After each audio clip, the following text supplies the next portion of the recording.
Subscribe कीजिए Urdu for all को और बेल आइकन पर क्लिक करें लेटेस्ट वीडियोस के लिए। अस्सलाम वालेकुम दोस्तों, आप उर्दू फॉर ऑल चैनल देख रहे हैं और मैं हूं साकिब वफासी। दोस्तों, एक दिन शैतान बैठा रस्सियों के फंदे तैयार कर रहा था। कुछ मोटी मोटी रस्सियों के फंदे थे, कुछ बारीक और कमजोर रस्सियों के फंदे थे।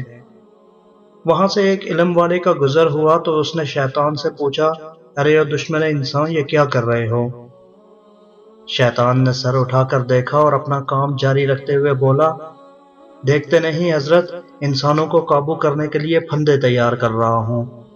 इन हजरत ने पूछा, ये कैसे फंदे हैं, कुछ मोटे और कुछ हल्के?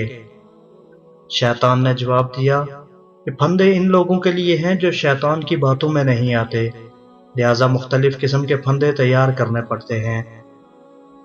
कुछ खुशनुमा और कुछ मोटे और कुछ बारीक होते हैं। इन हजरत के दिल में तजस्सुस पैदा हुआ। पूछा, क्या मेरे लिए भी कोई फंदा है? शैतान ने सर उठाकर मुस्कुराते हुए कहा, आप इल्म वालों के लिए मुझे फंदे तैयार नहीं करने पड़ते, आप लोगों को तो मैं चुटकियों में घेर लेता हूँ। इल्म का तकब्बर ही काफी है आप लोगों को फंसाने के लिए। इन हजरत ने हैरान होकर पूछा, फिर ये मोटे फंदे किसके लिए हैं? शैतान ने कहा, मोटे फंदे इखलाक वालों के लिए हैं, जिनके इखलाक अच्छे हैं, इन पर काबू पाना मुश्किल होता है। फ्रेंड्स, इसीलिए हदीस शरीफ में है कि अमाल में सबसे ज्यादा वजनी चीज इखलाक होगा। अल्लाह हम सबको बेहतरीन इखलाक वाला बना दे। आमीन।